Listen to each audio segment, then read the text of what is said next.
The KD podcast starting in 10, 9, 8, 7, 6, 5, 4, 3, 2, 1. How's it going, ladies and gentlemen, boys and girls? I'm your boy Rough Diamond. Welcome to the first episode. I've had this idea for a while now, and I have been planning for a few months, but it got to a stage where I realised, I haven't got that much experience, any experience in podcasting, so I thought, you know what, let's just start recording, and we can grow as we go. And hopefully you guys don't mind joining me along the journey and helping. As this is the first episode, I'm going to quickly talk about my plans for the podcast, and a little bit about myself, so you guys know, and then I'll get on with the meeting. The idea for this podcast is to be able to talk about all things gaming. I have a lot of opinions myself, and there's a lot of thoughts and opinions out there. That's you guys. So I wanted to create a safe space when you get your thoughts and opinions across with no judgment. To start with, it's just going to be me and the camera having a little conversation. No crazy editing, just talking about all the hot topics in the community. Now, a little bit about myself. I've been gaming, forever, since I was a kid. Really young. My first machines were an Atari and an Amstrad with those cool little cartridges. I've been running this channel for about a year and a half now, and I'm really enjoying the journey. I haven't got that many views or that many subs, but that's not what it's about for me. I game so much anyway, I thought, why not make some videos, stick them on YouTube. So if you fancy being part of something new and haven't done so already, be sure to smash that subscribe button. Let me know what you think by hitting the like button and also leaving a comment. Also, don't forget that bell so you never miss an episode. And finally, a little bit about what's on screen. You've got me in the bottom left, that's obvious. You've got what I'm looking at on the right hand side, so websites, videos, etc. And above, just some relevant footage, just in case you get bored of looking at me. Now that bit's out of the way, let's get on with the rest of the podcast. There's a few things on the list to discuss today, but I'm going to start off with everybody's favourite, Apex Legends. You thought I was going to say Fortnite, didn't you? I'm going to start off with talking about the update that dropped this week. Then I'm going to talk about Season 2, which will be dropping in June, and then a few other topics. As I said, we received an update for Apex early this week, and it's a shame we didn't get any content, which I was aware about, and I have got the patch notes in front of me here, which I am going to discuss in a minute, but it's something I want to talk about quickly. There's a lot of people moaning that we haven't got enough content, any fresh content in a while in Apex, which is true. Quite soon after release, we got the Havoc Octane, obviously, and then there was the roadmap that discussed what we'd be getting each month. I know a lot of people are complaining about there's not enough content, so they've kind of stopped playing Apex. But you start weighing it up with Fortnite, and that's what people are comparing it to, Fortnite, aren't they, really? They're getting content every week. But one thing you'll remember about Fortnite Battle Royale, it was a full game before it got released as a Battle Royale. It was Fortnite Save the World. So they had a lot of assets. They had everything in place there already. So when they bring that over to Battle Royale, it's kind of not a copy and paste because it's already in the game, but they would just bring them over, QC test them, and then just stick them out there. I'm sure Apex does have a few things in the arsenal. I think they've got a lot more characters waiting, ready, guns and etc. But they're holding them back to slowly feed them to us over time. It is a shame we haven't received much since release, but I'm still liking Apex. I'm still playing it quite a bit. Season 1, we all know that wasn't great, to be fair. It was all a bit plain and boring. But I had a look back, and Battle Royale for Fortnite actually dropped free to play on the 26th of September. So that's free to play on the 26th of September last year. It actually came out 3 weeks before that, and that's when I bought it. The day it came out, I bought it. Then it got free to play. So that went free to play in September the 26th. And then Season 1 came out on October the 25th. So that was about a 1 month period, 1 month and 3 weeks period of no content to Season 1 dropping. And Season 1 didn't have too much content. Apex, for example, came out on the 4th of Feb. And then Season 1 dropped on March the 19th. So it's about the same period between the game dropping and Season 1 starting and content. As I said before, Fortnite, Epic Games, it was a full game, wasn't it, really? Save the World, had loads of content.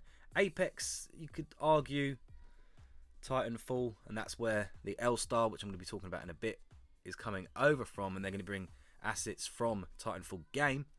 But Apex is kind of more of a standalone game, and Fortnite, Battle Royale, and Save the World is very similar, so it can't be easy. It can't be easy. So I am eagerly waiting for new content. There's one thing I was hoping when the game actually came out was we were going to be getting new maps. Quite soon after release, just a bit more content, something to keep you interested really. More content the better, more maps the better. But I'm a bit worried that they're going to be doing what Epic Games did with Fortnite and evolving the map. I quite like the map as it is on Apex, and obviously there could be some changes which they can do. Obviously it's up to them, but I don't know, changing the map every couple of months, mixing it up. I like to learn a map. I like to see how it plays, learn flank routes, etc, etc, my favourite landing spots. And if this map's changing every month, although it keeps things fresh, I don't know, all that hard work you've put in to learn the game, the map, just kind of gets wiped. Although Fortnite is successful in their content every week, successful in the amount of players they have, and I will be getting onto Fortnite versus Apex in a minute. Fortnite is a good game. They've done really well. They concentrate on what they know works, and I know they kind of focus their efforts, let's say, on the younger kids. That's where they're going to get their money from, on skins, etc. And I think that's the time when the older players kind of moved over, and then Apex came in. Fortnite's been fantastic. Their weekly drops, you can't beat it. You cannot beat it. And I would say most game developers should be looking at Fortnite, and if they're not, they should be. How they drop content so regularly, they keep their player base engaged and interested, and there's limited time events all the time. They're always doing something, and that's why everyone's kind of slagging off Apex, and they're not doing enough. It hasn't been out long. As I said, it came out in Feb. Well, okay, we are in May now, but they've been doing well. If Fortnite hadn't actually come out and no one knew what Fortnite was, Apex came out and did this, I'm sure they would be succeeding. Players aren't looking back and going, well, Fortnite's doing this, why is Apex doing that?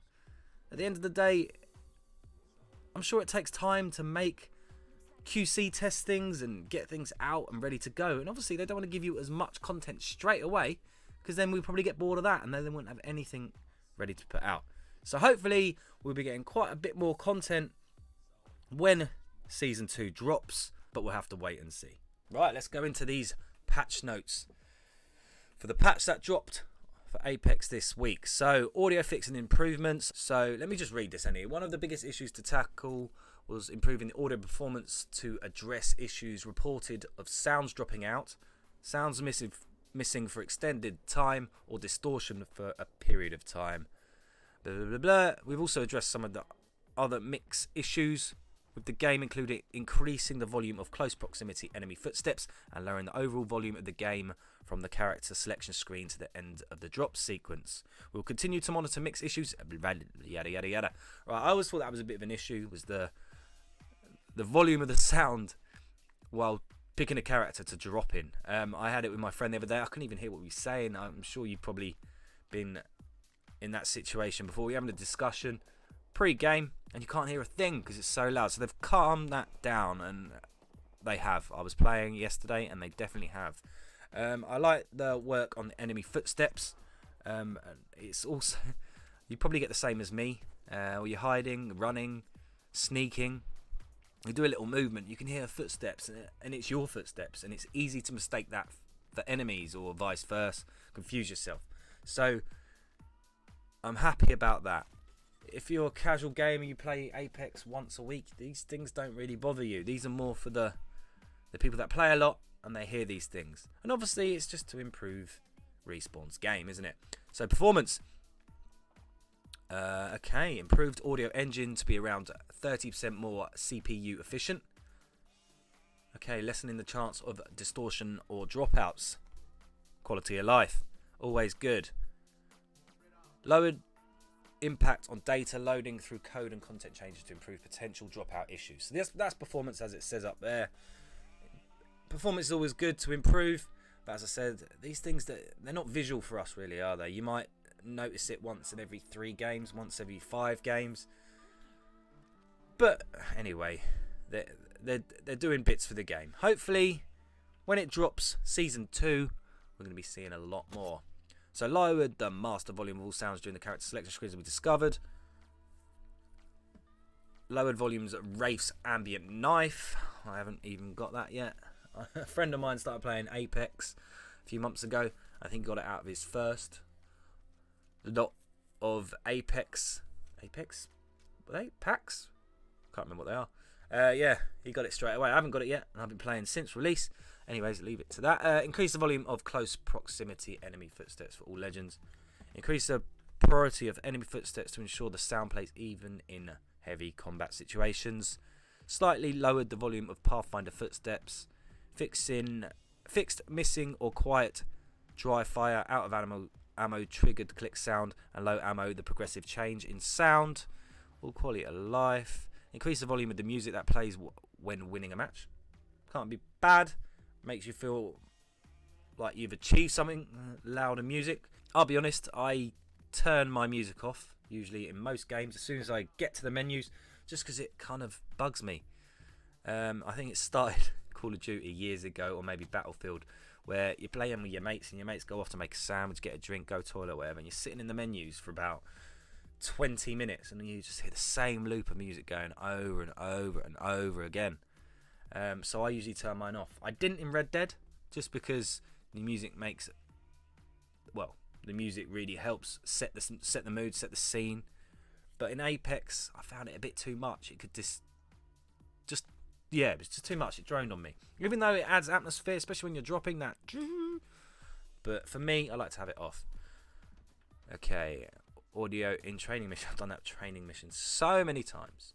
Right, bug fixes. Fixed occlusion bug for the wind down sound for the Havoc.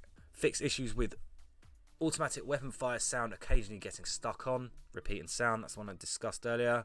Spoke about. So these are just bug fixes. It's not huge, is it? There's not a lot been done. Okay, hit detection fixes and improvements. This is a bit more meaty. As we talked about last week, in this patch we pushed some fixes that should eliminate many cases of incorrect hit registration. This patch also includes some behind the scenes tracking of bullet damage logic. We expect there will still be some remaining hit registration problems, but with these fixes and diagnostic information, we are better equipped to track them down. Okay, that's always good. I know they've always had some issues with hit registration, or that might be wrong. They had issues with the hitboxes on a couple of the characters, the large characters, Caustic for example. I think they fixed that now. But as I said, they dropped the game. It's going to be an ongoing project for them. They're going to be fixing as they go. Remember when Fortnite came out straight away? There was a lot of things that needed to be done. And if you're a PUBG player, wow, when that game first came out, wow, it was pre-beta, mate. One potential cause of hit registration bugs can be simple internet connection problem. In order to determine how much of a factor this is in reality, we have put some time into refining the functionality behind our network problems indicator icons in the upper right of the screen. These indicators are now pickier about your connection quality and may show up more frequently than they did before. These icon changes will be useful for us in narrowing down the cause of the blah blah blah blah blah blah. So they're putting these icons that are more pickier, and I'm sure we have to report the issues ourselves. Yep. Continue to share videos and report hit registration issues. Okay, cool. I do quite like it that these developers these days aren't leaving it on us, but you do feel part of the production of the game and improving a game by reporting bugs. It wasn't that long ago, 2 years ago, and Treyarch, Call of Duty Zombies is my example. There's a lot more out there. But as soon as a map would come out, you wouldn't hear anything for months and months. Even if you're saying this is an issue, that they wouldn't even come back to you. It was a closed door policy for most game developers. And then Fortnite comes along and kind of just clears the table. Watch this, guys. Let's see how to do it properly. And it's been an open culture ever since. And you can see these game developers kind of doing it themselves. Even Treyarch, and they were known for it being cryptic and not letting anybody know what was going on with their game. And then suddenly they're releasing like chats about future content, etc. Fortnite has changed the gaming community massively, and I stand by that. Even though I'm not the biggest Fortnite fan, they've changed how the game developers work, and I love it. I think it's brilliant. PC only, crashes specific to Intel CPUs. So it's how Intel is working with their software, I'm guessing. We found the lowering the clock speed always fix the crashes. Lowering your clock speed shouldn't be a fix, should it, really? It should be on the software side, not your hardware side. Right, additional bug fixes and changes. Fixed issues with the fortified passive ability for Gibraltar and Caustic, where they would take damage through shields. Fix the bug that allowed players to stick objects to Gibraltar's gun shield. Admittedly, it's been fun to see the results of this, but the behaviour is not intended by design and could get out of control, which I like. Yeah, do you know what? Props to them. They're admitting it's fun, but it wasn't intended, so let's stop it. You've had your fun. There are still glitches out there they haven't fixed, which I'm surprised. Check out on my channel the supply bin glitch. If you punch the supply bin glitch a few times, it will launch you in the air. I'm surprised it hasn't been fixed. I know it's been patched, I should say. I know it's been out there for a good couple of months now, supply bin glitch, and they haven't fixed it. Maybe it's not that game breaking for them. It does take you a while to actually set up, so maybe they're leaving that and sorting things like this out, because that is quite a big one. We have identified some issues with Novid, and we'll be disabling the flag until we can address issues. Thank you for your patience. I'm not really sure what that's about, but hey. So, I think that's it for the patch notes. Yeah. For the update that dropped this week.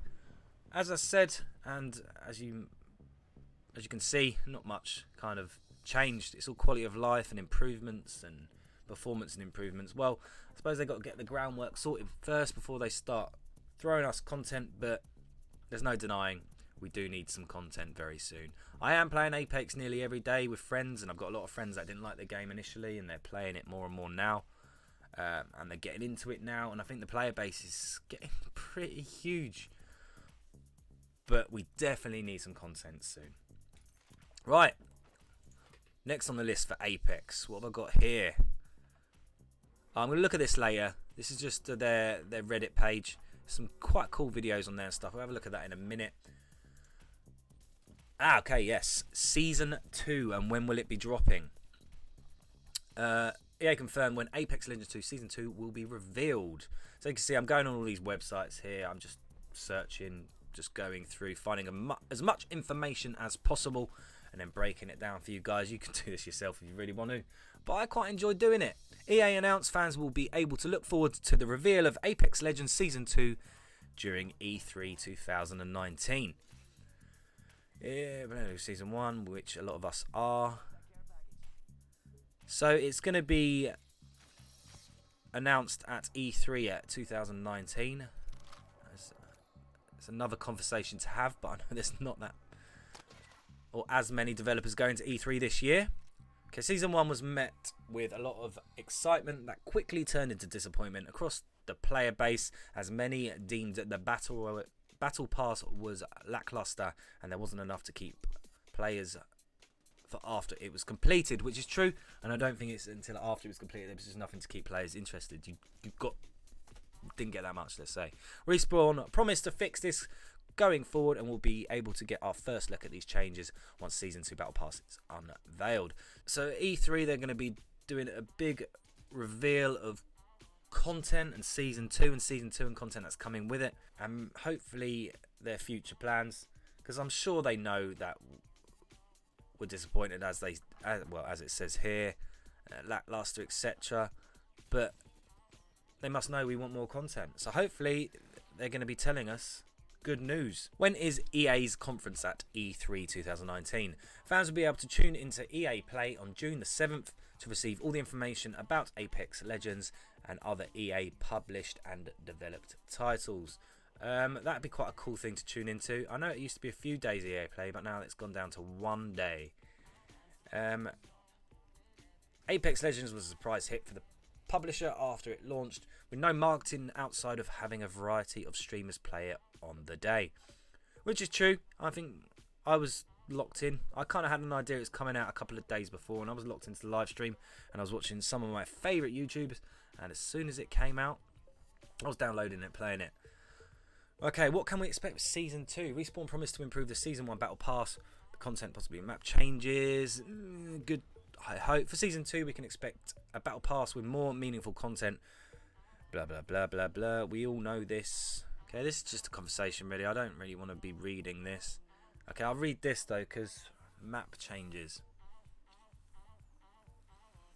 Okay, there's no information about changing the map in Apex Legends, but again, it's a simple quote from EA CEO Andrew Wilson, and the company is looking forward to evolutions to the in-game environment. So hopefully that's just fixes and no massive floods, blackout, or cubes Fortnite. There's plenty of fodder for changes to the Apex Legends map. Fan favourite locations like Skulltown or the bunker are right for change, although Respawn may want to renovate a less trafficked area to get its feet wet. While the map generally looks like a well-made game environment, some fans have criticised it for a repetitive architecture style with numerous buildings using the same frames and general style. Respawn may have an interest in diversifying the map's look further, although the factory issue housing theme does have a thematic tie into Titanfall, Respawn's other franchise which exists in the same universe as Apex Legends. So they're planning on changing the map up a little bit, which may work. I just don't want any massive changes where they get rid of that massive rock and then turn it into a massive skyscraper. So Fortnite, but maybe it's quality of life, sorting a few routes out. Yeah, that could work. A few more buildings, maybe changing up the themes of the buildings. That could work as well. But I don't want them to just be concentrating on that. I would like a second map, third map, fourth map. Hopefully, they've got it in the works. So, Apex Legends season updates. It's thriving with focused quality of content over novelty or speed of release. Okay, that's quite interesting. A long-term goal is to ensure Apex Legends always feels alive and thriving, with a focus on quality of content over novelty or speed of release. At the same time, we want to maintain our culture as a development team and avoid crunch that can quickly lead to burnout or worse.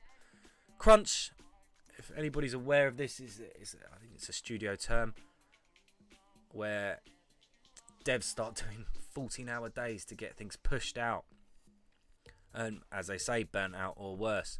So as they're saying, they don't want to overwork their devs. I know they have released information recently about the next Titanfall game being pushed back so they can concentrate on Apex, which a lot of people are annoyed about because people love Titanfall, and the Titanfall game sales have gone up since the release of Apex, which is understandable, but they have delayed the game. I don't know if it's by 6 months, a year, etc. But to concentrate on Apex, which is good for us fans of Apex, and which will mean more content, hopefully. Oh, there we go. Touch on issues of crunch or the practice of dramatically overworking your employees in the same game beat summit talk. So it's a massive thing they're talking about at the minute, crunch. I know a lot of game developers have got in trouble for the crunch. Treyarch are quite bad at it. I know they had a few employees, disgruntled employees. I know a few other game developers have been in trouble. I think they've been fined for overworking the crunch of your employees, which is a shame because I am aware how hard it is to make a computer game and how many hours it takes, and it's a lot of people's dreams jobs to become a developer, and then they don't get treated that well. Some of them, not all of them, some of them. Well, I am going to read the rest of this because it's actually quite interesting. This one probably doesn't have any driving employees as hard as Epic Games does for Fortnite. Ooh, okay, shots fired. You should take all that to mean that Respawn, at least publicly, doesn't have any intention of driving its employees as hard as Epic Games does with Fortnite.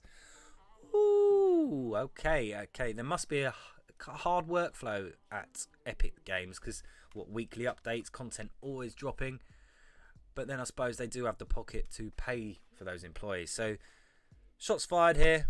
saying Epic Games do work their employees extremely hard. It can't be easy to get content out that quickly. So maybe us as a community need to be a little bit more patient and not be burning through content that quickly. And I'm guilty for this as well, not just with games, with music, with everything. I'll play a game, I'll get bored. I'll listen to an album, I get bored easily. Okay. Apex Legends Mobile. This is interesting. This is something I heard about a while back. And it'd be interesting when it does come out to see how it works. I know Call of Duty are releasing their, I think Blackout. I don't think it's called Blackout, but it's Call of Duty Mobile soon. It's coming out. It's already out in some countries, and it's coming out over here in the next couple of weeks or couple of months. I think it'd be interesting to see how Apex's take on it goes down, because Fortnite Mobile was actually pretty good. PUBG Mobile I thought was brilliant. It'd be good to see what the Call of Duty Mobile is going to be, and it'd be good to see what the Apex Legend Mobile will be. So I'll just quickly read this. During the same earnings call, EA gave us the news that Apex Legends will be coming to mobile. We're in the advanced negotiations to bring Apex Legends to China and mobile, and we'll update on the time frames when these negotiations are concluded, EA said during the call. Judging from those comments, I would expect to see mobile for Apex in the time for Season 2 or even sooner. Judging from those comments, I wouldn't expect to see mobile for Apex Legends in time for Season 2 or even soon at all. It's a very different game from Fortnite, and if it's at all tied into its strategy to expand the brand into China, then we'll be waiting a long time thanks to China's heavily restricted approval process for video game content, which is massive. I'm quickly talking about PUBG and China. They've had issues with trying to get PUBG released in China, so they've completely remade the game, I think. Like, they don't like death, they don't like blood, so I don't think there's dead bodies in PUBG when you kill someone. I think they just, I don't know, hold their hands up or something. That's what I heard anyway. So hopefully we'll be getting the mobile version of Apex Legends soon, and hopefully we don't have to wait for China, but we will see. We will see. It's also unclear if Apex Legends will take a note from Fortnite and allow players to play on all platforms with the same account. I love that. Everything you've unlocked, your skins, etc. on PlayStation, Xbox, PC, I really like it. And cross-platform, Fortnite has smashed.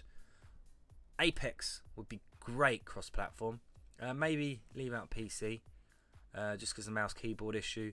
Imagine PlayStation, Xbox. I just really like it, but it comes down to Sony dragging their heels. Xbox, keen, I think, but it's a shame. There are definitely games out there that it being cross-platform would definitely work in their favour, which I'm going to discuss in a bit.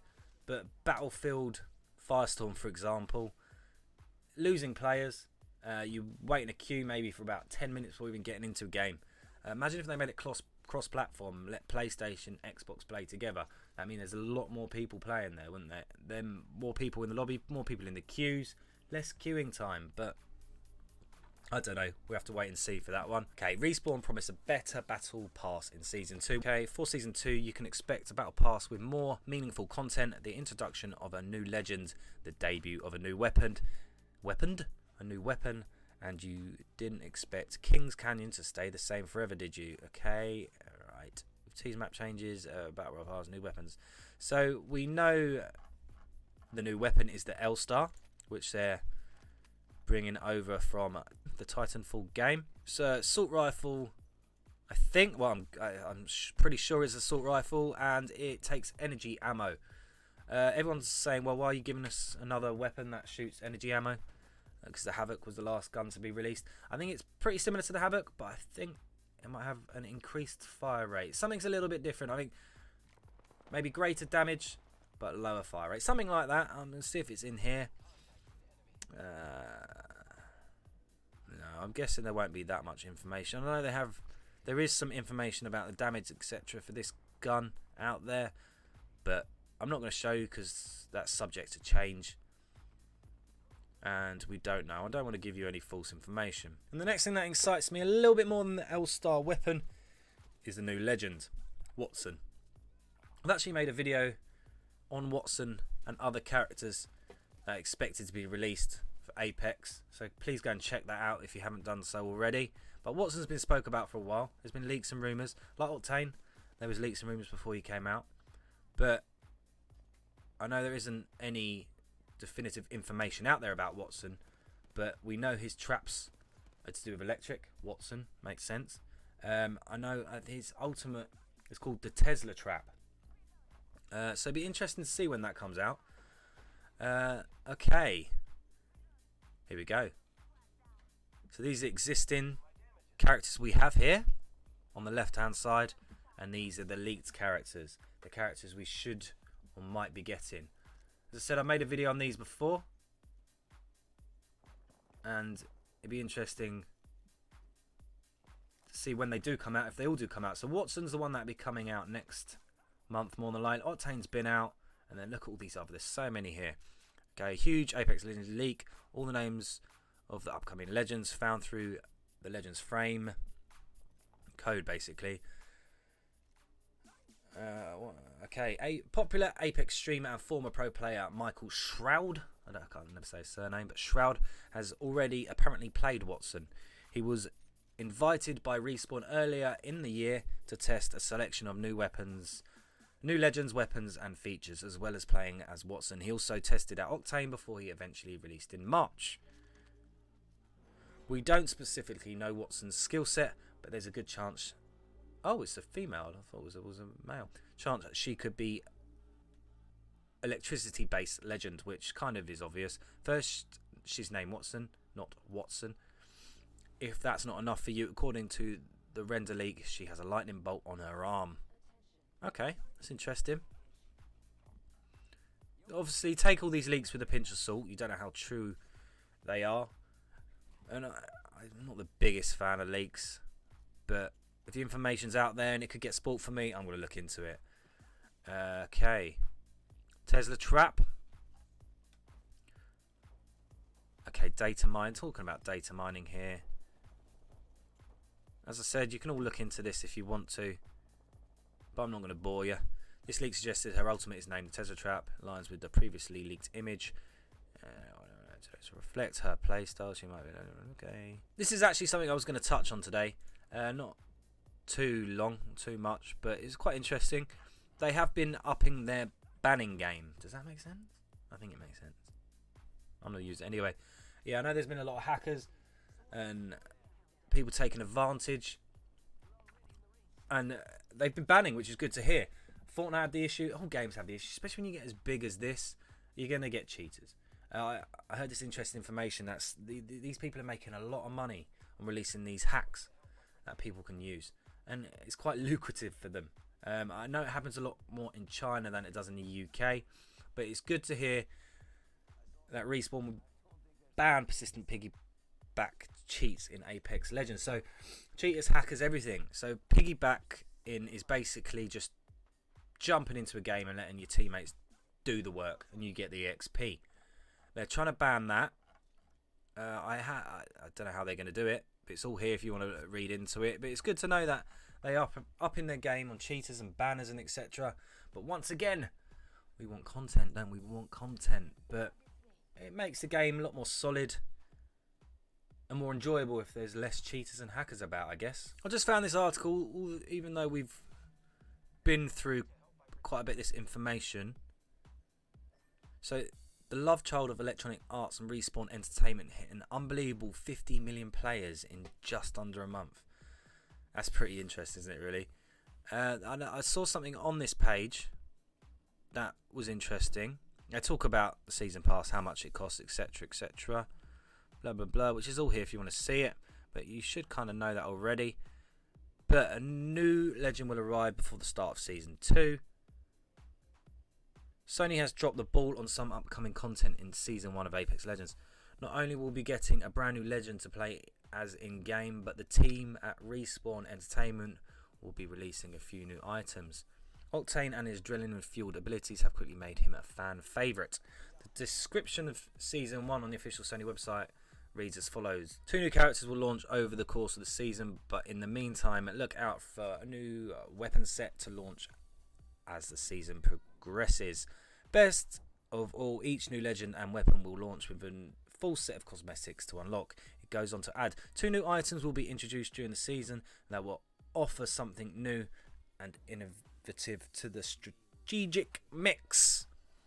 So this is a bit of a mock-up here with elite characters in there. Obviously, it's wrong and it's not going to look like that. It looks a lot more like Mortal Kombat than it does Apex. But it's interesting to see all those characters there, having such a selection. It looks crazy looking at that.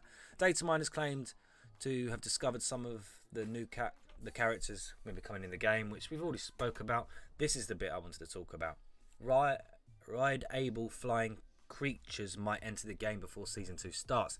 King Canyon is likely to change dramatically over the course of Season 1. Rumours have been flowing around the net, with players speculating as to what the new legend will be alongside other new features.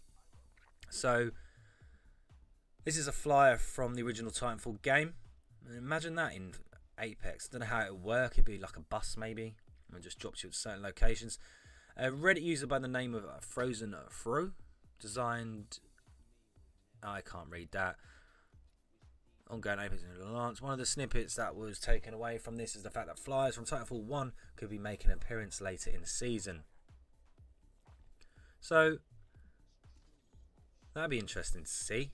Multiple promo images of Season 1 have a certain red background showing levitations around the map. I think that was right. The important part, the repulsor is broken. I hope you can see this. Yeah, you can. But Frozen Foe, what is a repulsor? A repulsor is this little place in the map where a big antenna is pointing at the creatures in the sea. Trying to give some backstory to the game, maybe. It's interesting. They emit a sound humans can't hear that bothers alien wildlife such as Leviathans and flyers. So the big things in the sea are Leviathans. Flyers are flyers.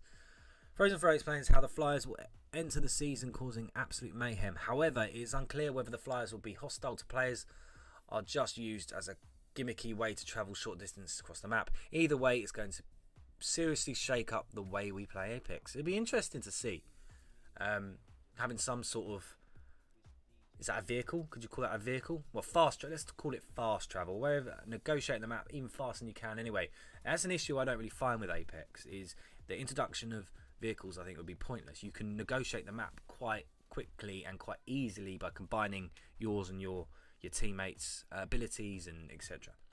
Sliding, it's great. Would this just add to the chaos? Would it make things too chaotic, or would it just be a nice addition to the game? We'll wait and see. It'd be interesting to see Apex in a year's time from now, because you know how much Fortnite changed from release to a year down the line. Hopefully Apex isn't just completely different and you won't be able to tell it's Apex. Hopefully not. But the introduction of things like that, I kind of like. I would love a test server for Apex, just to try these things out before they actually hit the main server. But I'm sure they won't do it. They're basically following along lines of Fortnite. And then the final thing I want to talk about is this. Analysts believe Apex Legends is fading as Fortnite reclaims players and streamers. So I'm not going to read through this because, yeah. But my opinion and take on this is Fortnite is fading as well. I've got 2 nephews I live with, and they've been Fortnite fanatics from Season 3 or Season 4. But now they're starting to get bored of it, which I thought wouldn't happen this quick. I thought it still had another year or two in. And don't get me wrong, they do play the game still, but they don't play it as much as they did. As my nephew said, Soul, as he said the other day, there's much better games out there. Fortnite's getting boring, which is just music to my ears. I'm not the biggest fan of Fortnite. It's a great game, don't get me wrong, and they've done really well with it, but I'm not the biggest fan. It's caused so many arguments in the house, the kids playing Fortnite, and computer games should not be making you rage and argue like that. But analysts believe Apex Legends is fading, which the player base is increasing, but I don't think it's retaining the player base, retaining those players, just because once you've played it for a few days, I think it just gets a bit samey for some people. So some people are going back to Fortnite. As I said, I don't 100% agree with that, and I do believe Fortnite is fading. The battle royale scene, I wouldn't say it's fading. I think it's just plateauing out, staying as it is. And I think battle royales are something that we're going to be contending with, not be contending with, but something we've got to get used to. It's going to be around for a good few years. I think it's settling now. Every developer have released their version of a battle royale, and it seems like that is the future. It is addictive. We all love a battle royale. I've been addicted since I saw H1Z1 years and years ago. But it'd be interesting to see how Apex and Fortnite battle it out over the next year. But in my eyes, Fortnite's fading a little bit. Apex, it's too early to tell. And it'd be interesting. It'd be interesting to see how this plays out. And before I move on, I'm going to quickly take a look through the Apex Legends Reddit page, as there's always some quite interesting things posted. A little warning, there's probably some Game of Thrones spoilers on this page, as there is everywhere. I don't actually watch Game of Thrones. I made it to season 2. I haven't watched any more. I probably will one day. Anyways, that's for another day. But just a warning before we do go through, there's probably some spoilers. Oh, there we go. Game of Thrones straight away. I'm not going to read it though. Let's scroll down. I can't see. I can't unsee Pathfinder's balls. That's quite funny. Have a look at this video. Hey, amigos. This dude's not with us. They're taking fire. Oh, yeah. Recharging shields. Reloading.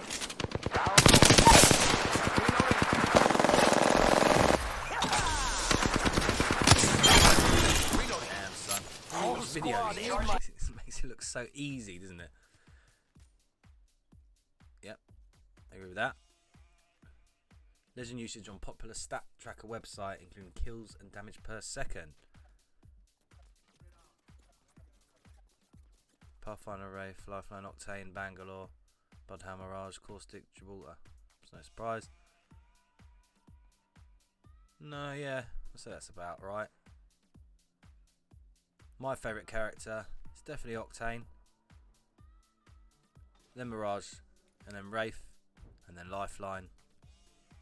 Blah blah blah. Alright, let's move on. What's this one saying?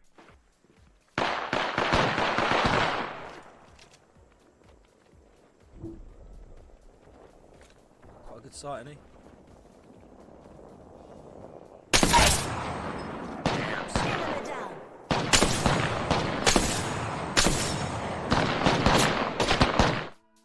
Oh, I swear Reloading. it's me a few times.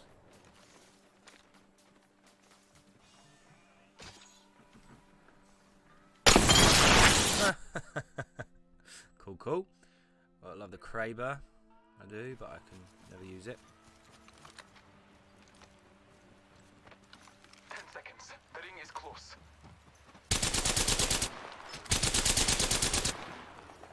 Just quality little move there under the gunfire.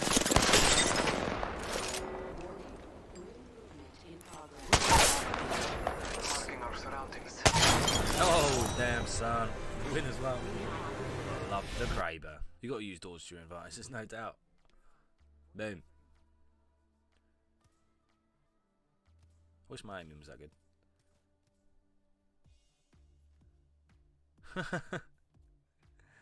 Does take 2 kicks though, or 2 punches to break a door down. How is he not down? If this was me, I'd have been dropped about 10 times. Look at that. Right, I'm going to probably do one more.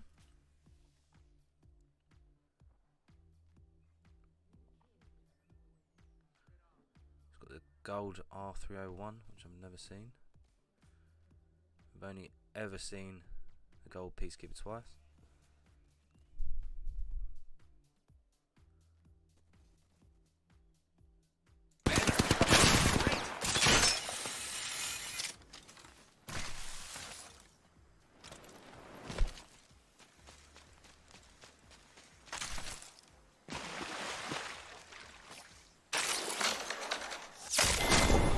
Ooh, dropped. Seen that a few times. Right, I think I'm going to move on. Next up, I'm going to talk about Battlefield 5, but mainly the Firestorm Battle Royale mode, the state of the game it is in currently, and also an update we received this week with quite a bit of content. I've got the patch notes in front of me, and I'm going to read it out. We have been waiting for an update like this for a while for Battlefield. Feels like there hasn't much has happened since the release. There was an update with the loot dropping and a few other quality of life, but I don't think there was much else after that. So this has been a big update, which also added content, and we all love a bit of content. That quality of life, which I've said about 100 times in this video already. This is a quality of life update that addresses issues that have been mentioned within the Battlefield community. The Firestorm map of Halvoy has also gotten multiple changes as our Battle Royale experience keeps evolving. Read all about it in a Firestorm improvements article. I think I'm going to go straight to that.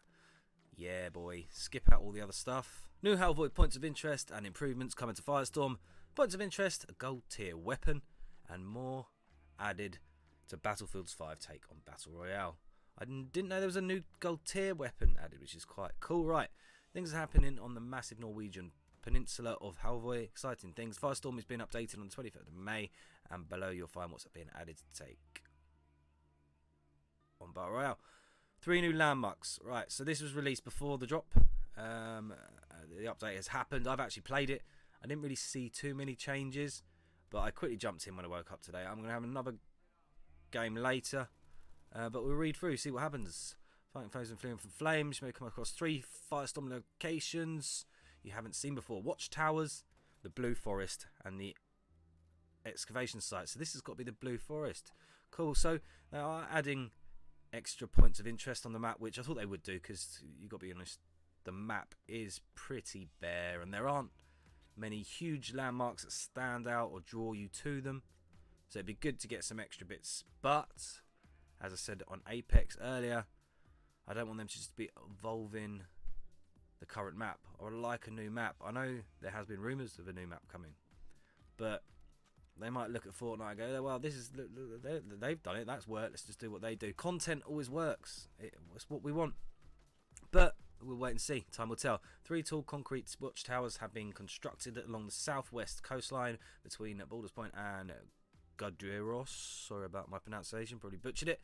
The significance of the tower is yet unknown, but it's obvious that the strategic value of the peninsula has been re-evaluated.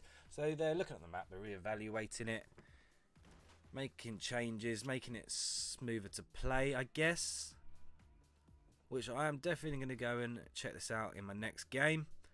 Blue Forest consists of a secluded forest area suddenly in full blossom. It's been speculated that the unusual early spring in the region is somehow related to the recent geological activity. Head to the west side of the dam and admire the bloom.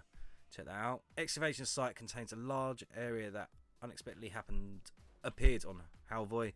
You'll find this in the mountainous terrain southeast of the quarry. So I want to check all 3 of these out.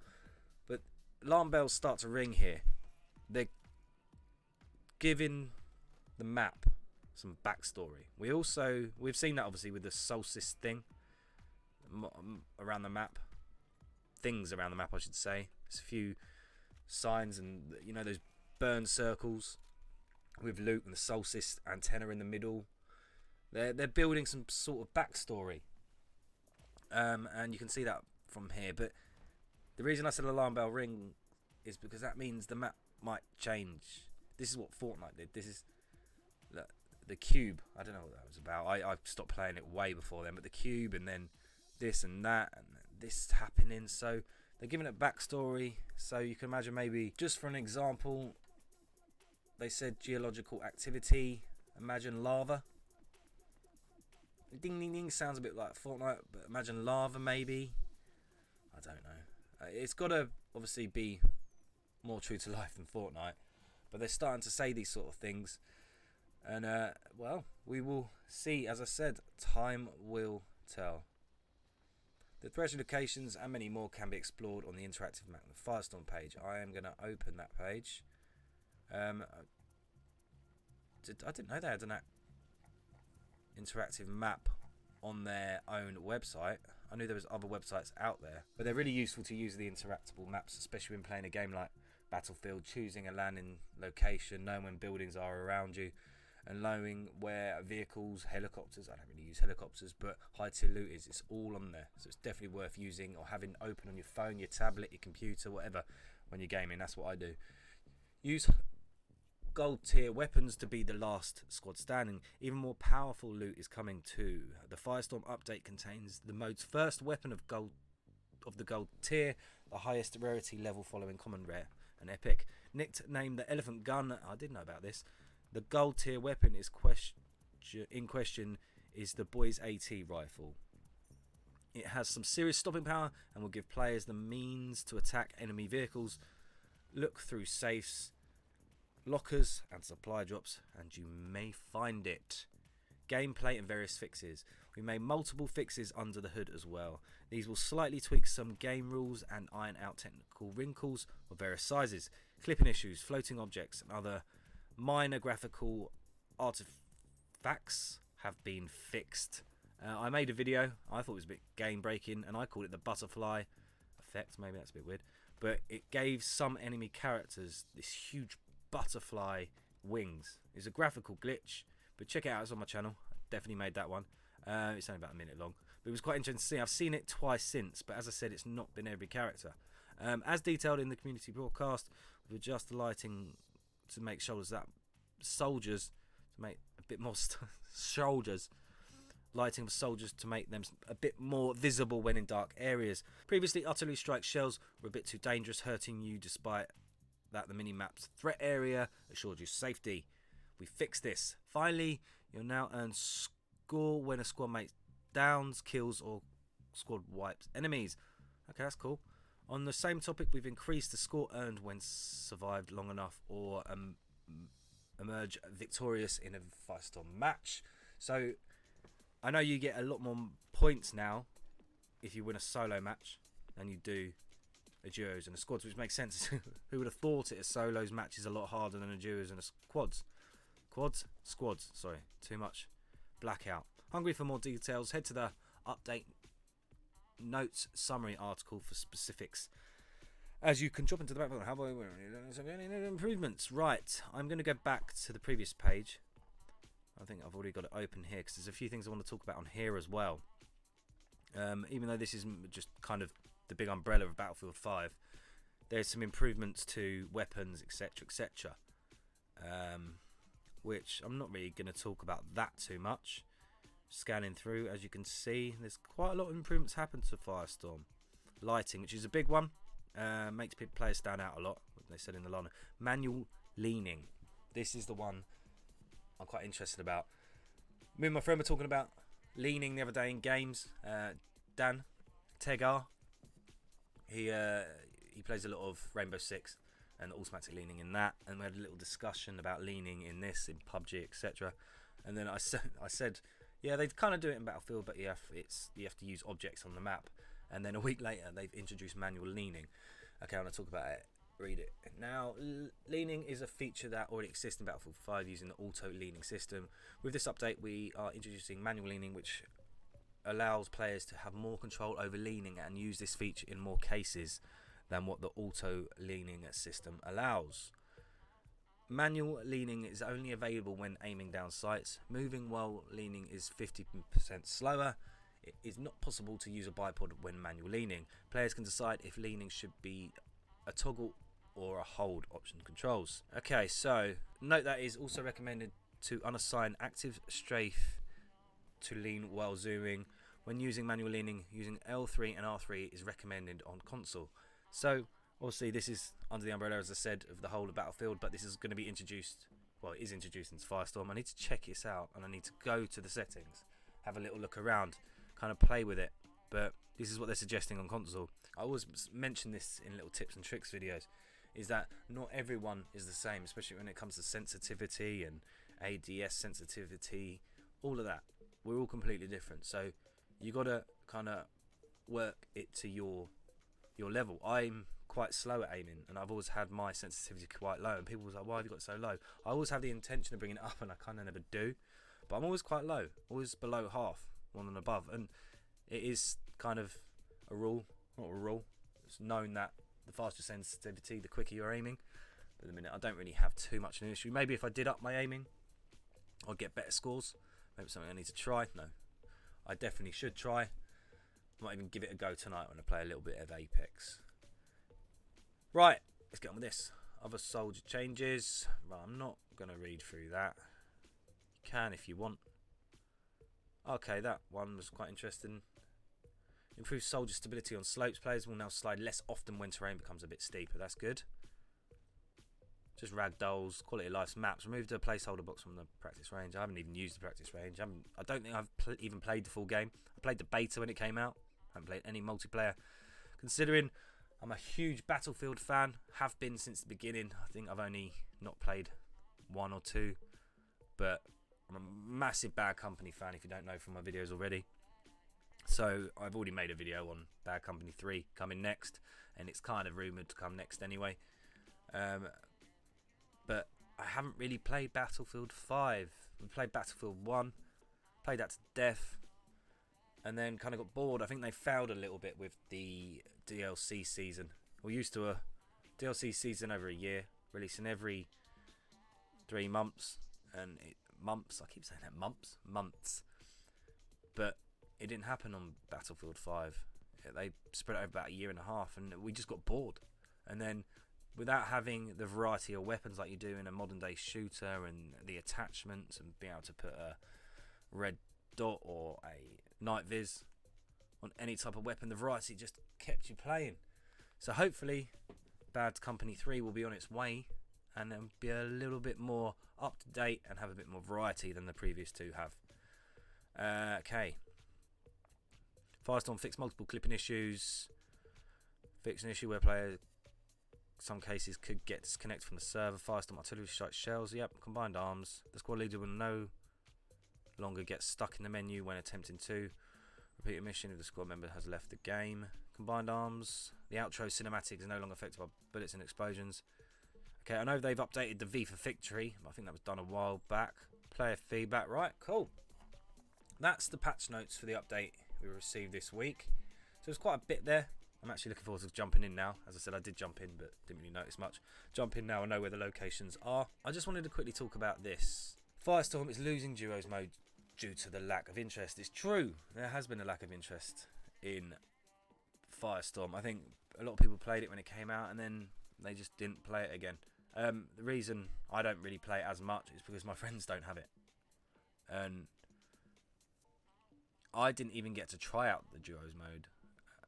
It was in for about a week, and then it went. And I think I'm going to read through this, but the reason they removed it, which if we all play Battlefield Firestorm, we know that it takes ages to get into a match, which they said they fixed on this update. We'll wait and see. It took me about 2.5 to about 5 minutes to get into one game post update.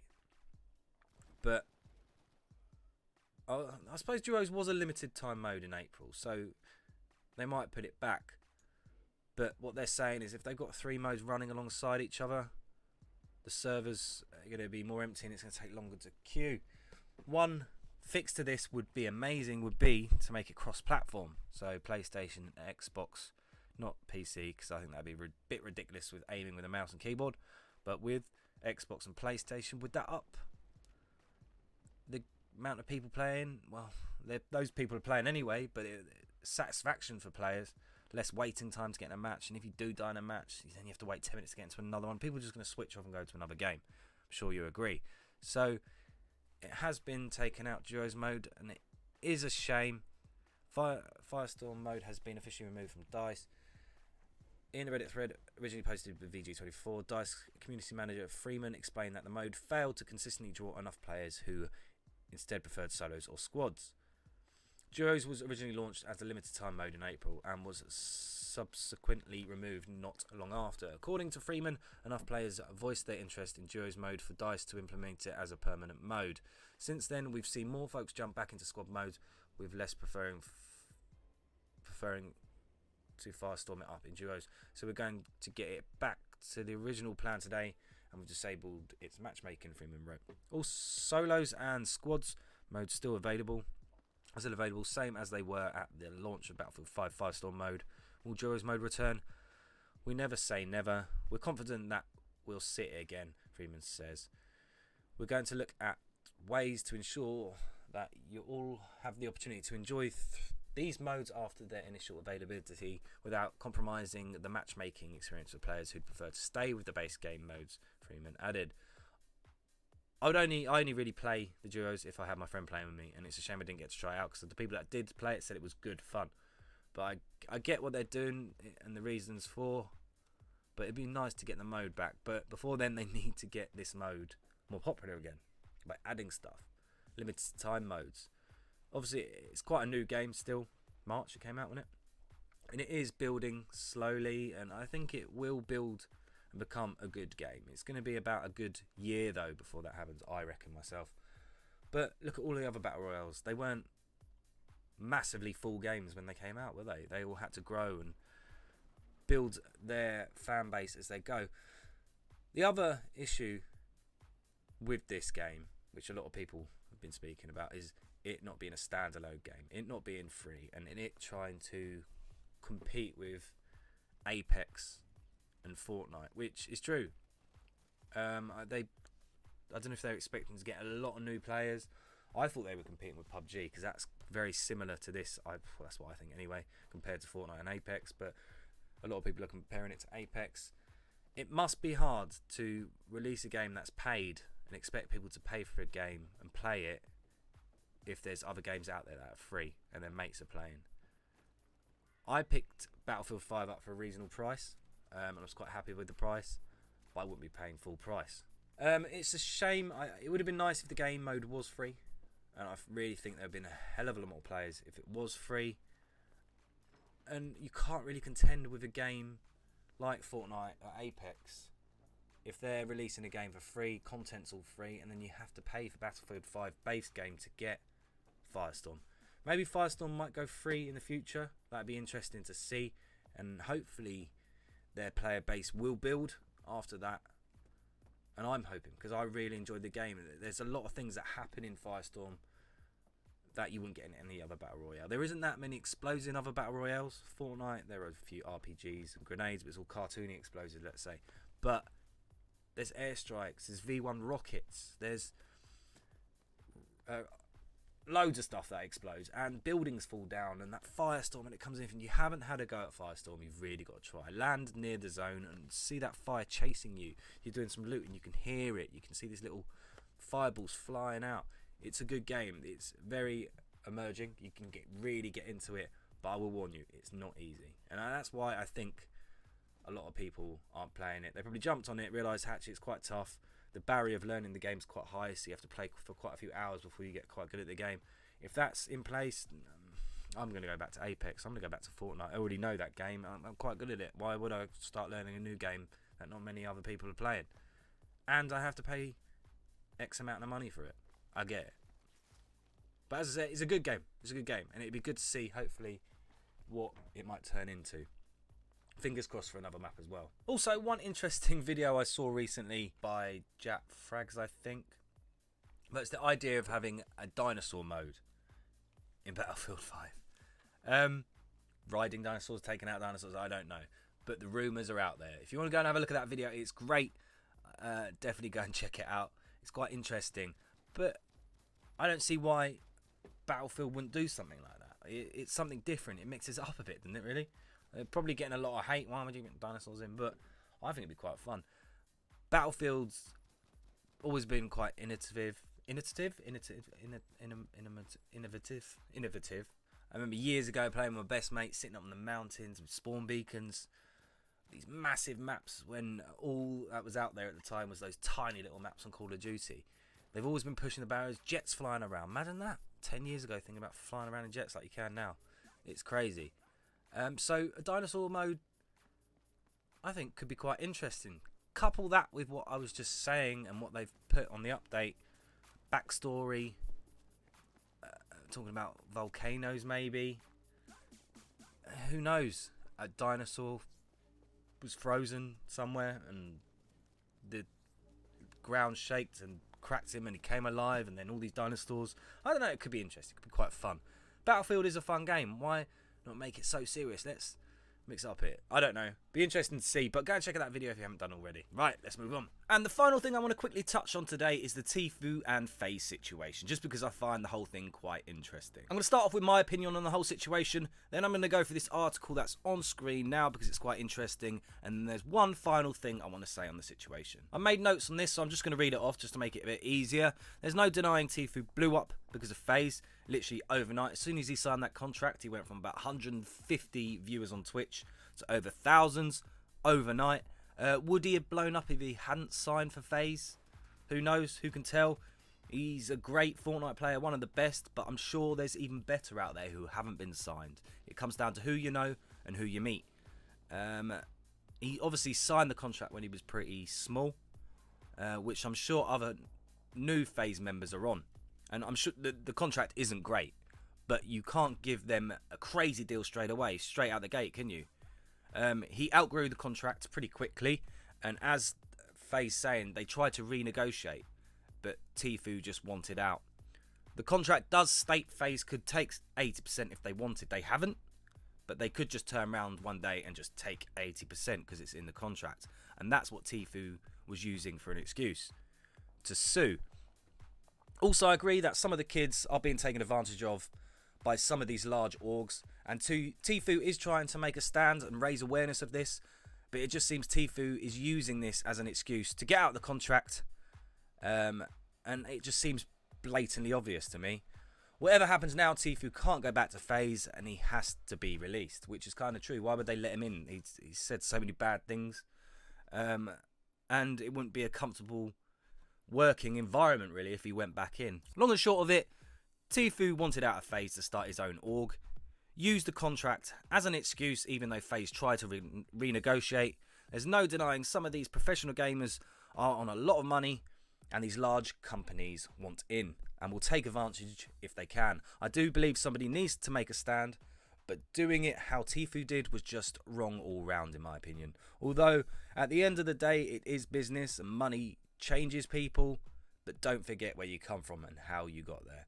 Well, that's what I wrote about it. I quickly wrote that this morning, and I just wanted to get that across. We've all seen the news on this. We've all read articles. We've all made our own opinion, and to me, it's all kind of black and white. TFUE, in my opinion, is coming off worse than this. Faze is a large organisation. I think I was watching a video on Faze Banks the other day. He said got 40 or something like that in the organisation. Gamers, just gamers, which is a lot of people to manage. It's a business at the end of the day. TFUE saying it's not aimed at anybody, but this is Faze Banks' organisation. He's the face of it. Obviously, he's going to take it to heart. But that's my opinion on it anyway. It seems quite black and white to me. The contract wasn't great at the beginning, but at the end of the day, it's business. He grew bigger. He wanted out of the contract, so he's using all of these excuses to get out of the contract. Things he's saying, like looking after these kids who are on all this money and these organisations, I agree with, and somebody needs to. It just seems like he was using that as an excuse. Right, I'm now going to just read through this because I found this really quite interesting. It ties into what I just said. Fortnite star TFUE reportedly starting his own team after Faze split. That was the video if you haven't seen.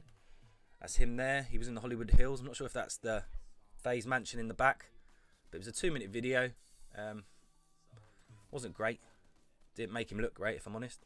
Turner TFUE Tenny is currently embroiled in a messy divorce from his current team Faze, which has him locked into a contract that even Faze is admitting is pretty terrible. But one reason that TFUE wants to leave, apparently he's interested in starting his own team, something Faze would never let him do if he remains yoked to them.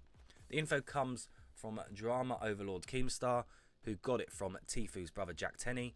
In a text, Jack explains that TFUE wants to create his own org, work with brands he wants, and overall be free to change the face of gaming forever. Turner wants to create his own org, work with brands he wants, and overall be free to change the face of gaming forever. Faze refused to allow him to do this. Turner creating his own org is in his best interest. Emotions and friendship aside, the corporate side of Faze wouldn't let that happen. Turner had no choice. This was his only option to get out of the contract to make his plans and dream a reality. Banks might be upset, but Turner keeps our breaking. TFUE plans to make his own esports org. I have 2 sources telling me TFUE wants to create his own org. One source, a pro Fortnite player, and second source, TFUE's brother. That was drama alert. That may sound ambitious, but TFUE is certainly a big enough figure in gaming now, where starting his own team seems like a logical next career step. Teams like Faze and 100 Thieves are building huge rosters and selling loads of merchandise, and it's easy to see how someone like TFUE with such a strong personal brand will want to try and get something like that off the ground. A full-on team is not mandatory for next level success. We've seen Ninja just go all in on his own personal brand, and with his wife Jess Belvins managing him, the pair have managed to escalate his reach, so they're now selling Ninja brand gear at Target. TFUE's path forward could be rocky. He still has to extract himself from the Faze deal, and it's not clear how long it will take, and if any ramifications from the contract might prevent him from starting his own team after he leaves. TFUE is also a lot younger than people realise. He's 21, whilst other stars like Ninja or other org leaders like Banks or Nadeshot are in the late 20s or early 30s. Not to say he couldn't do it, but experience could be a factor. Part of finding successful in this crowded streamer content and creator field is striking while the iron is hot, and TFUE might currently be at the peak of his popularity, I can't even speak, thanks to part of his Faze conflict, which has elevated his profile even further. Ninja may be drawing as many views or subscribers as he was a while back, but because of the work he put in, he secured himself a long-term success by building his own mini empire through branding deals and merchandising. Now is the time for TFUE to be doing the same thing, either for himself or a team he wants to start. But it's unclear how long this Faze issue will drag out and prevent his next step plans from getting off the ground. Just some information here, I think, on TFUE, that his views have gone up. Tonight's stream was one for the books. The love and support was truly phenomenal. So that's the 25th, that was yesterday. It's a messy situation, one made even more so because this is more than just a lawsuit. It's TFUE and Faze trying to win the hearts and minds of fans, making the case that they're in the right, even if legally it's probably a bad idea to be talking about so much of this stuff publicly. That's just the era we live in, but whether Banks' tweet storms or TFUE's YouTube videos come up as evidence in a lawsuit, they have to wait and see. When will Team TFUE see the light of day? That remains unclear, but it may be a while yet, and this entire situation should serve a cautionary tale to other young players who may think they're being offered the deal of a lifetime when it could end up stunting their long-term growth, which was a really interesting article. I'm sure you agree. I kind of get it from both sides. I get it from Banks, Faze's side, and I get it from TFUE's side. But at the end of the day, you signed a contract. At the end of the day, your signature's on that contract. You should be taking this to lawyers. You shouldn't be taking it to your dad, your mum. Like, look at this contract. Look, you signed this contract. You do the time. You do the crime. You pay the time. Is that right? Yeah, something like that. Like, you've signed it. You don't have a hissy fit. Don't throw your toys out the pram. I'm getting bigger now. I shouldn't have signed this. You've done it.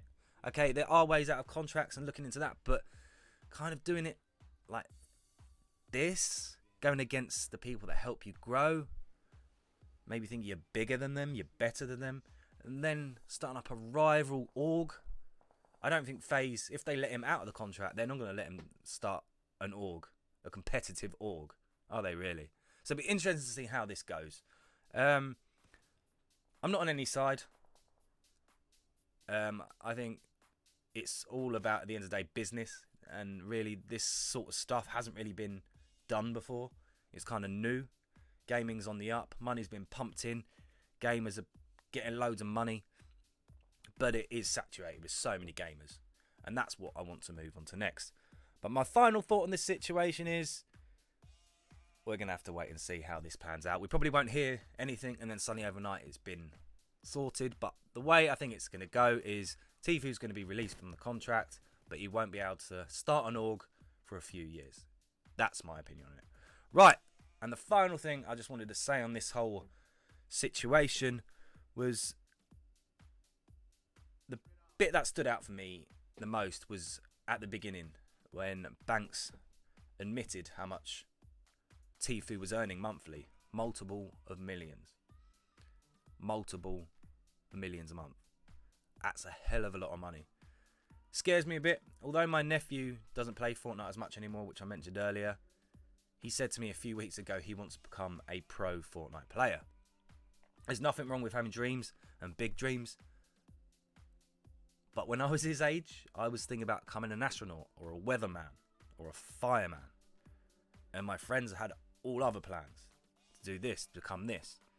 And it's good to dream. But now, speaking to my nephew and his friends, they all just want to become YouTubers. They all want to just become pro gamers. Now they're hearing how much TFUE earns in a month. They're going to want that even more. I just worry kids aren't dreaming to be other things now and everyone wants to be the same thing. Nothing wrong with that, but the chances of becoming an astronaut are probably greater than becoming a pro Fortnite player.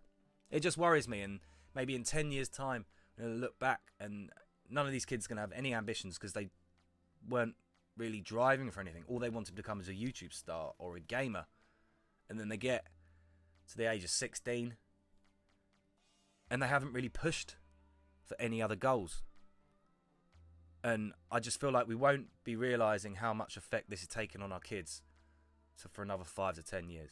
Well, that's my opinion on it anyway. And if I was a 8-year-old and I heard this YouTuber was making millions every month just gaming, that's all I would want to do. I'll be pushing for that, but the chances are low. That's what I think anyway. Well, that's my final thoughts on the whole Faze TFUE situation, and obviously I signed out on that final little thought of mine. Right, that's the end of episode 1. I actually talked for a lot longer than I expected, so there's a few more things on the list I wanted to chat about, but I'm going to leave them for episode 2. Hope you guys enjoyed and didn't mind my rambling. Thank you all for tuning in. I really enjoyed recording this episode, and I'm really looking forward to recording episode 2 and growing this podcast. I've been your boy Rough Diamond, and this has been the KD Podcast. Laters.